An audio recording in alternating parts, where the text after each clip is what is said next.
CEO ने अपनी company की सभी 600 लड़कियों को अपने पास बुलाया ताकि वो उनमें से एक को अपनी वाइफ चुन सके। सीईओ की बीवी बनने के लिए लड़कियों ने अपने दिमाग की सारी क्रिएटिविटी लगा दी और खूब सज धज कर तैयार हो गई। लेकिन जब वो सब ऑफिस में पहुंची तो सीईओ ने उनके चेहरों की तरफ देखा तक नहीं और बस हर लड़की से हैंडशेक करता रहा। बैच दर बैच लड़कियां बदलती रही और 600 लोगों से हाथ मिलाने के बाद भी सीईओ को कोई सूटेबल कैंडिडेट नहीं मिली। उसकी वाइफ चुनने का ये अजीब तरीका इसलिए था क्योंकि सीईओ को एक स्ट्रेंज बीमारी थी। जैसे ही वो किसी लड़की को छूता उसके पूरे शरीर में लाल रैशेस हो जाते और अनबेरेबल खुजली शुरू हो जाती। उसने फेमस डॉक्टर से इलाज करवाया लेकिन कोई फायदा नहीं हुआ। फिर एक दिन एक पुराने मास्टर ने बताया कि ये कोई बीमारी नहीं बल्कि एक लव स्पेल था। जिस लड़की ने ये स्पेल डाला था उसके अलावा हर लड़की को छूने से उसे एलर्जी हो जाती थी। ये सुनकर सीईओ गुस्से से भर गया और उसने गेस लगाया कि ये स्पेल 7 साल पहले चांस से मिली उस लड़की ने डाला होगा। उसने उस लड़की को ढूंढने का फैसला किया ताकि रिवेंज ले सके, लेकिन उस लड़की को भी नहीं पता था कि उसने कोई लव स्पेल डाला था। सीईओ से उस चांस मुलाकात के बाद न सिर्फ उसकी सारी मैजिक पावर चली गई बल्कि वो कम उम्र में 5 नॉटी बच्चों की मां भी बन गई। आज तक उन नॉटी बच्चों ने मास्टर के टोस्ट टेंपल को लगभग उड़ा दिया था। मास्टर से रहा नहीं गया और उसने लड़की को 5 बच्चों के साथ पहाड़ से नीचे उतरकर उनके फादर से मदद मांगने को कहा। 5 नॉटी बच्चों को सपोर्ट करने के लिए उसने फेंग शुई कंसल्टेंट की जॉब शुरू की, पर उसे क्या पता था कि जिसने उसे हायर किया वो वही सीईओ था जिसकी वजह से उसकी मैजिक पावर गई थी। सीईओ ने उसे इसलिए हायर किया था ताकि वो उस लड़की को ढूंढने में मदद करे जिसने उसे 7 साल तक सिंगल रखा, पर सीईओ कोई इंफॉर्मेशन नहीं दे पाया। इसलिए लड़की ने उससे आंखें बंद करने को कहा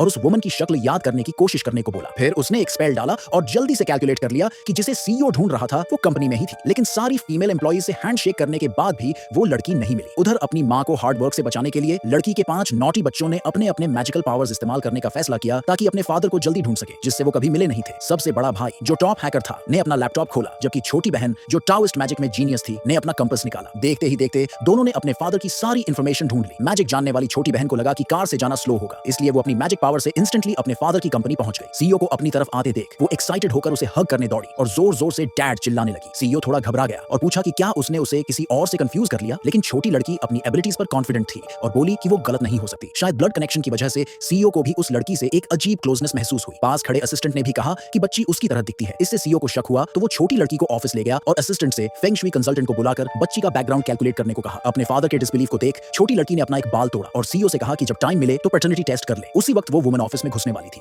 तभी एक स्कीमिंग वुमन ने उसे धक्का मारकर किनारे कर दिया। ये औरत सीईओ की ग्रैंडफादर द्वारा फिक्स की गई फियांसे थी। जब उसे पता चला कि सीईओ 7 साल पहले वाली वुमन को ढूंढ रहा है तो वो गुस्से में कंपनी पहुंच गई, लेकिन सीईओ ने इस फियांसे को कभी एक्सेप्ट नहीं किया था। जो वुमन पहले दरवाजे पर कमोशन देखने आई थी उसने अचानक अपनी बेटी को डेस्क पर बैठे देखा तो उसे बाहर बुलाया, रनिंग अराउंड न करने को कहा और घर ले गई। उधर सीईओ ने स्कीमिंग वुमन को भगा दिया, लेकिन फिर देखा कि उसके पास की छोटी लड़की गायब हो गई। अपने रिलेशनशिप को कंफर्म करने के लिए सीईओ ने वो बाल लिया और असिस्टेंट से टेस्ट करवाने को कहा। जल्द ही जेनेटिक टेस्ट के रिजल्ट्स आए जिसमें सीईओ और लड़की का जेनेटिक मैच 99% था। ये देखकर वो खुशी से पागल हो गया और अपने सबऑर्डिनेट्स को सिटी वाइड सर्च शुरू करने को कहा ताकि बच्चों को उस पॉइजनस वुमन से छीन सके जिसने उसे 7 साल तक सिंगल रखा। उसे क्या पता था कि वो पॉइजनस वुमन जिसकी वो बात कर रहा था उसी के पास कमोशन देख रही थी। इतने बड़े सर्च के बाद उस वुमन और बच्चों के क्लूज जल्दी मिल गए। सीईओ तुरंत उस वुमन के घर की तरफ दौड़ा।